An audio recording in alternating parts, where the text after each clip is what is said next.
Bonjour les amis, j'espère que vous allez bien. Excusez mon absence due à des circonstances réellement contraignantes, hein. Je suis loin des réseaux sociaux parce que je dois m'occuper de sujets pressants d'ordre administratif, judiciaire, notamment au Maroc. Rien de grave, mais ça prend beaucoup de temps. Et puis, c'est cela la vie de l'adulte.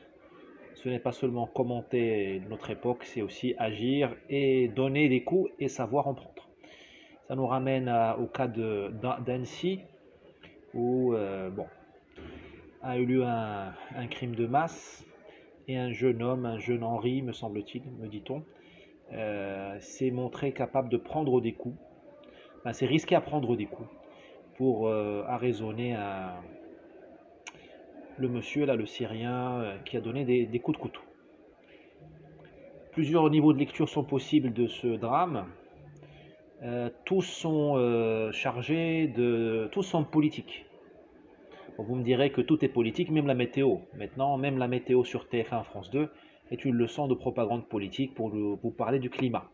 Donc je ne vois pas pourquoi je m'abstiendrais de faire un commentaire politique sur un fait divers extrêmement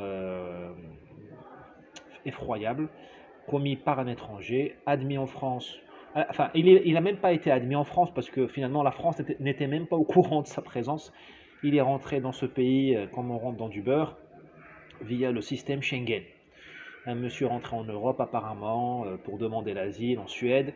On est dans l'aboutissement de toute la logique de l'accueil. C'est l'accueil inconditionnel, quel qu'en soit le prix.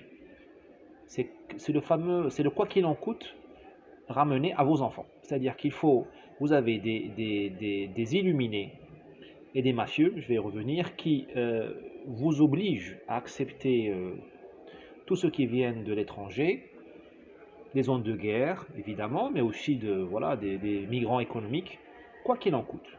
Il peut s'agir de porteurs de maladies rares, de maladies contagieuses, il peut s'agir de repris de justice. De toute façon, tout le monde se fiche de leur casier judiciaire. Il peut s'agir de terroristes.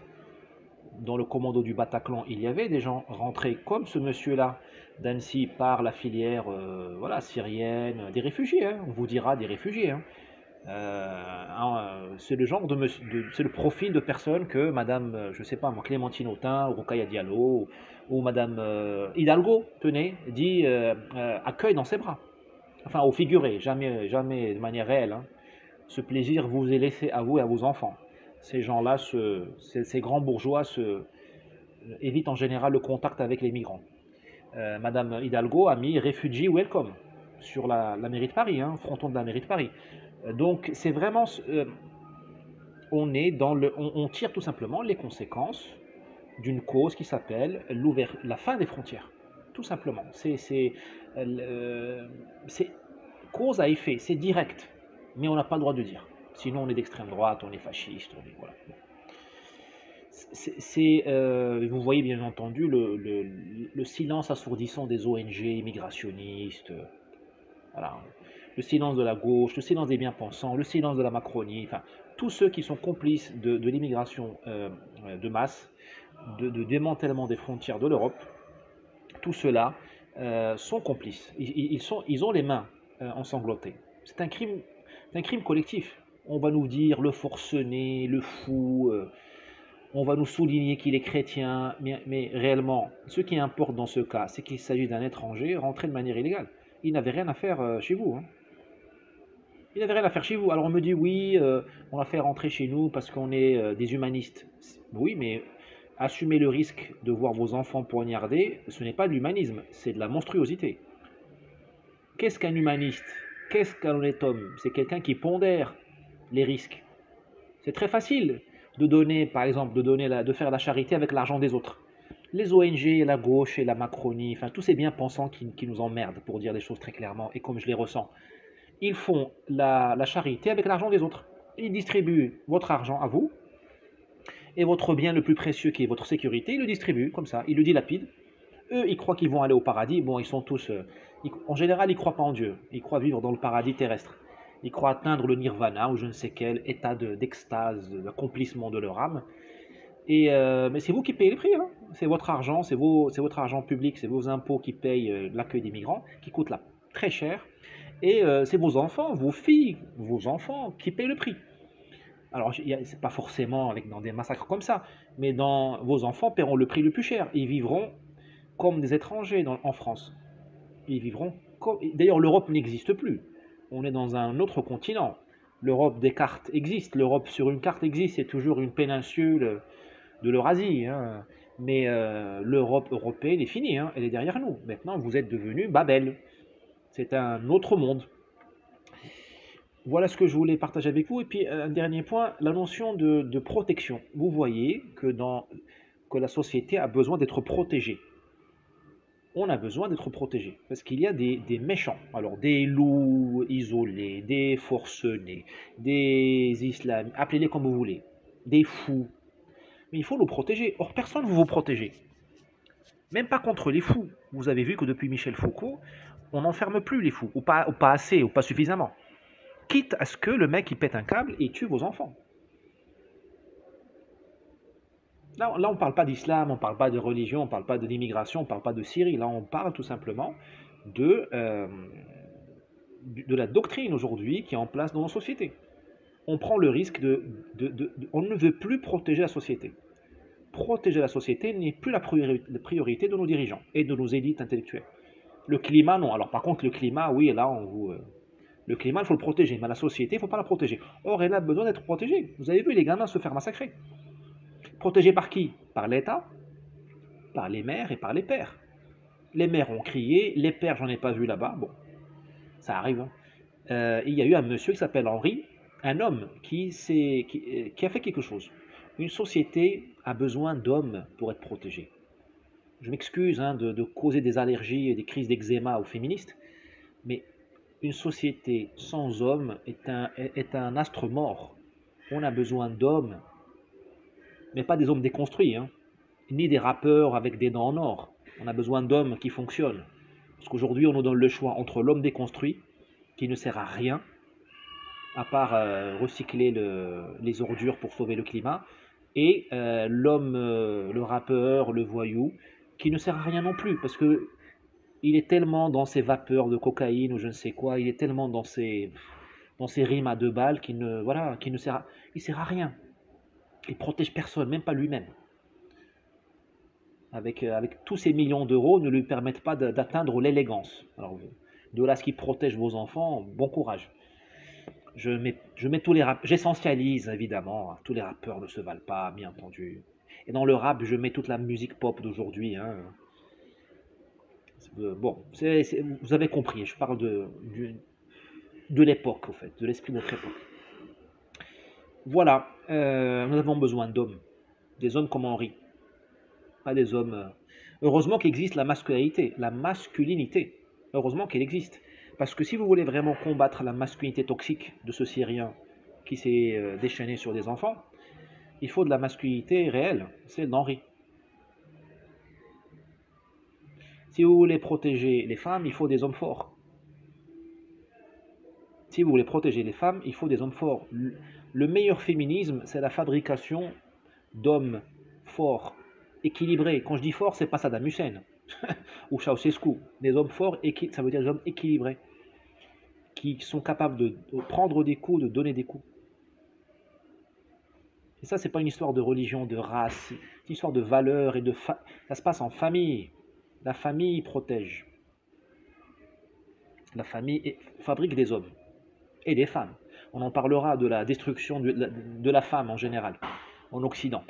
L'Occident, après avoir libéré la femme, et c'est tout à son honneur, est en train de la transformer en prostituée.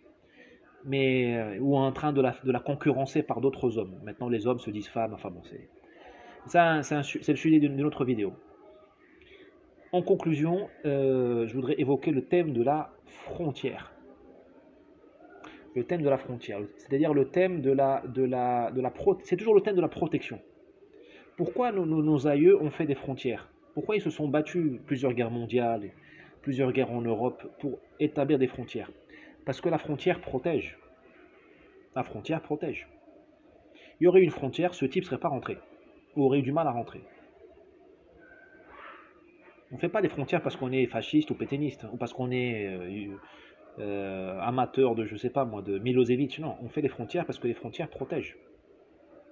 Quand il n'y a pas de frontières, qu'est-ce qu'il faut? Il faut une forteresse. C'est les villes du Moyen-Âge. Des villes comme Carcassonne, entièrement entourées de leurs murailles. C'est les villes du Maghreb. Fès, Meknès, Tétouan, Marrakech, Rabat, entourées de murailles. La Casbah d'Alger. Pourquoi les gens s'agglutinaient dans la Casbah d'Alger? Ils sont pas bêtes. C'était pour la protection. Parce qu'il n'y avait pas de frontières entre les tribus, tout ça. Pourquoi les gens de Fès s'emmuraillaient? Ils vivaient l'un sur les autres, les uns sur les autres. Parce que dehors, c'était dangereux, il n'y avait pas de frontières. Pareil à Paris, Strasbourg, enfin chez vous, Tolède. Vous voulez la liberté, il faut des frontières. Parce qu'on ne peut exercer la liberté, on ne peut avoir la douceur de vivre que dans le cadre que dans un cadre qui est protégé. Protégé. Alors, on a non seulement démantelé les frontières, mais on a également démantelé les hommes et les femmes. Mais la protection, c'est plus l'homme. Je m'excuse d'être un homme de Néandertal. Et je me fiche du politiquement correct. De toute façon, être jugé par les abrutis qui nous servent de guides spirituels, ça ne m'intéresse pas. Franchement, se faire traiter de réactionnaire par les cancres qui nous servent de lumière, par les astromorts qui nous servent de lumière, me fait ni chaud ni froid. Voilà, je m'excuse d'avoir été long. Je ne voudrais surtout pas donner l'impression de faire de la récupération politique. Enfin, c'est pas le sujet. Le sujet, c'est qu'on se pose et que ce sacrifice, que ces enfants sacrifiés ne soient pas sacrifiés en vain. Et là, j'ai l'impression qu'ils ont été sacrifiés pour la religion de l'accueil. Il y a une religion aujourd'hui, celle de l'accueil, de l'immigration de masse. Tout le monde sait que ça amène avec soi la délinquance, le terrorisme, pas seulement. Il y a aussi le travail. Il y a une immigration de travail, même illégale. Vous voyez que j'évolue. Parce que je vis parmi vous, je regarde les choses, je parle aux gens. Je ne suis pas comme un militant, ou un cadre, on va dire, de la NUPES qui vit dans des vapeurs idéologiques. Moi, je vis, je vois la France, la vraie France. Je vois beaucoup de travailleurs illégaux qui travaillent. Donc je ne peux pas leur dire, vous êtes des délinquants. Ce serait stupide. Mais l'immigration de masse, l'immigration illégale nous amène des travailleurs, mais nous amène aussi des délinquants, des terroristes, et des phénomènes comme ça, comme vous avez à Annecy. Mais les gens qui nous gouvernent l'assument, parce que pour eux c'est un acte religieux. Vous savez, au Moyen-Âge, le catholicisme brûlait les femmes pour sorcellerie, il brûlait les juifs, il brûlait les homos. Ça me fait rire quand on me dit que le catholicisme est une religion de paix et d'amour. Ça me fait beaucoup rire. C'est quand on me dit que l'islam est une religion de paix et d'amour. Ces religions ont leur côté, ont leurs contradictions, ont leur violence. Le catholicisme, depuis qu'il est gentil, il est mort. Vous avez remarqué que plus le catholicisme est bienveillant, moins il est suivi. Ce n'est qu'une coïncidence, me dira-t-on. Non. Vous croyez que pendant l'Inquisition, les gens savaient très bien qu'il y avait des innocents qui étaient tués. Mais comme c'était la religion, ils disaient, écoutez, c'est pour le bien commun.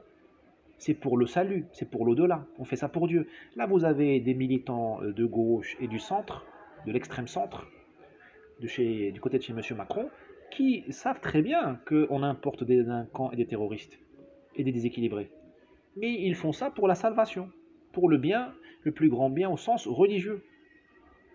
Vous voyez ce que je veux dire? Chez nous les musulmans, on appelle ça j'ai oublié. Peu importe. C'est... peu importe.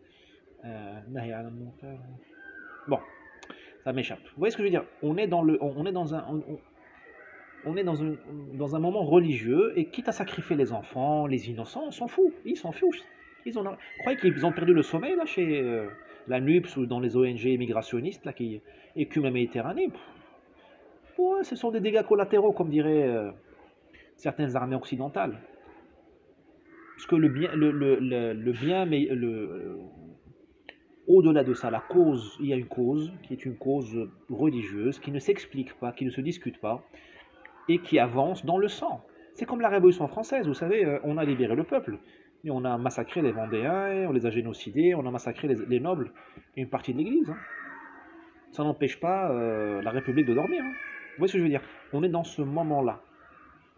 Il est absolument nécessaire de s'en rendre compte et de le dénoncer. Ah, on prend des risques, oui, mais bon, écoutez, hein, si on ne dénonce pas ce sacrifice-là à des enfants et des innocents, bah, à quoi on sert?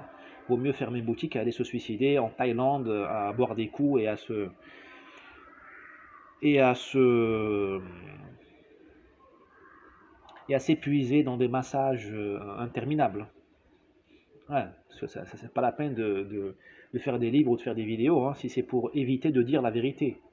Pas la peine, hein, on va tous au Brésil se bourrer de caipirinha ou je ne sais où, moi, au Mexique. Bon, je sais que les idées autodestructrices ne manquent pas. Voilà. Bon, écoutez, hein, il ne nous reste plus qu'à prier pour ces gamins, pour leurs parents, et puis euh, ouvrir les yeux, parce que bon, même si on va pas changer la donne, se dire que on ne connaît même pas le nom et la tête de ces gamins. Alors que le jeune garçon, là, Ilan Kurdi, mort échoué devant les côtes grecques, on a eu droit à la photo en technicolor partout. Et là, vos victimes sont innocentes, sont invisibles, pardon. Vos victimes sont invisibles. Je dis bien vos victimes, parce qu'il faut bien revenir à la nature humaine. Revenons au réel. Il y a nous et vous. Il y a votre famille et les autres. Je suis désolé, le chinois est plus éloigné que vous que le breton. Le bulgare est plus éloigné que vous que le corse. Le sénégalais est plus éloigné que vous que je sais pas moi, le bordelais. Et moi, marocain, je suis beaucoup plus proche d'un irakien que d'un français. C'est la réalité. Ne m'en déplaise, ne vous en déplaise. Enfin, protégez vos familles, protégez les vôtres. Vous savez pourquoi le monde entier commence à se moquer de la France, notamment dans les pays du tiers-monde, en Afrique et ailleurs? Parce que vous êtes devenus fous. Vous préférez autrui à vous-même. Vous croyez que ça, vous croyez que les Marocains, les Sénégalais, les Égyptiens, les Camerounais, ils vont vous aimer parce que vous crachez sur vous-même toute la journée et que vous préférez l'étranger à vous-même, mais ils vous méprisent. Et ils ont raison. Et ils ont raison. Malheureusement, leur mépris euh, est aussi fondé sur des enfin sur des mauvaises raisons. Il y a tout un. C'est plus facile pour nous de détester la France que de détester nos dirigeants, hein. La France ne va pas nous envoyer en tôle. Nos dirigeants ont cette capacité, hein. C'est aussi un manque de courage. Mais vous m'avez compris. Enfin, euh, le nous enfin, c'est la frontière. Si nous ne sommes plus capables de poser des frontières, c'est-à-dire des limites, là je parle de la frontière de manière abstraite, hein, pas forcément débarbelée. Si nous n'arrivons pas à dire, enfin nous ne sommes même plus capables de dire que ce qui différencie un homme d'une femme, nous ne sommes même plus foutus de mettre une différence entre un homme et une femme. Alors pour vous dire, euh, les batailles se gagnent d'abord moralement, dans l'esprit.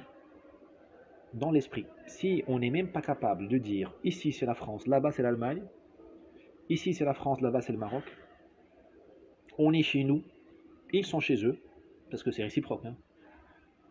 Ben, on ne peut pas réformer, euh, on peut pas protéger la société. Parce que si vous n'êtes même pas foutu de dire qu'un étranger en résidence illégale n'a pas le droit de rester chez vous, comment voulez-vous demain vous protéger vos enfants contre des cas comme ça? Vous voyez ce que je veux dire? Alors on me dira oui, des Français de souche peuvent commettre aussi des actes comme ça. Bien sûr, je n'ai pas dit que la nature humaine n'existait pas. D'ailleurs, les hommes sont plus enclins à commettre des crimes comme ça que les femmes. Les hommes sont beaucoup plus violents que les femmes. Je m'excuse auprès des féministes. Nous, les hommes, sommes beaucoup plus violents. Beaucoup plus, mais beaucoup plus. Nous sommes dangereux, beaucoup plus dangereux que les femmes. Mais vivre dans une société, c'est assumer le risque enfin, comment dirais-je? C'est le crime commis à l'intérieur de la société pardon, on arrive à le, comment dirais-je, il a un traitement différent du crime commis par l'étranger, par l'errant, par le nomade. C'est la même punition, on ne va pas discriminer X ou Y, hein, mais symboliquement, euh, le traitement est différent. Parce que, comment dirais-je, enfin, je vais dire vraiment ce que je pense, hein, très sincèrement, je vais dire vraiment ce que je pense. Quand tu vis dans une société, eh bien, tu acceptes, même enfin, même inconsciemment, tu acceptes des accidents comme ça ou des crimes comme ça. Enfin, tu acceptes qu'il peut y avoir le mal. Comment dire? Le mal fait par les tiens est plus tolérable que le mal fait par les étrangers. C'est ça le fond de ma pensée et je l'assume. C'est pour cela que nous détestons tous la colonisation. Les Algériens ont raison de détester la colonisation. Les Marocains, tout ça. Parce que le mal, quand il nous est fait par les étrangers, il est insupportable. Une brimade par un soldat allemand en France, dans les années 40, est beaucoup plus intolérable qu'une brimade par un soldat français en France, sur un communiste ou sur un ouvrier ou sur un paysan. Nous acceptons volontiers, enfin, nous acceptons plus facilement les exactions, les injustices commises par les nôtres, ceux qui nous ressemblent, que par ceux qui ne nous ressemblent pas. Je m'excuse une nouvelle fois, c'est la nature humaine. Alors on peut vivre dans le déni de la nature humaine, ça fait des névroses, ça fait des gens qui se shootent en permanence à l'alcool ou à la cocaïne. Vous voyez hein, le profil un peu de nos chouchous médiatiques ça fait des gens malheureux. Tourner le dos à l'inconscient, tourner le dos à la nature humaine, ça fait des gens malheureux. Il ne faut pas dire non plus aller forniquer comme des hommes de Néandertal ou je ne sais quoi. Non, non. Il y a la nature et il y a la culture. Mais la culture ne peut pas être tout le temps en contradiction avec la nature. Et là, nos sociétés sont malades de ce déni de la nature humaine. Ça donne des délires, vous avez des phénomènes voilà, hystériques avec le climat rentre dans là-dedans. Je ne dis pas qu'il ne faut pas protéger la nature et le climat et l'environnement. Mais comment voulez-vous protéger la nature si vous refusez la nature? C'est ce qu'on vient de faire dans cette vidéo. Je vous ai parlé de nature humaine et vous avez les écolos ne sont pas foutus d'accepter la nature telle qu'elle est. Alors bon, donc ils ne sont pas très légitimes pour ce qu'ils font. Enfin, je les mets tous dans le même sac, ils ne méritent pas. Bon, mon avion part dans pas longtemps, je vais devoir vous quitter. Merci et n'hésitez pas à partager cette vidéo. Ciao, ciao.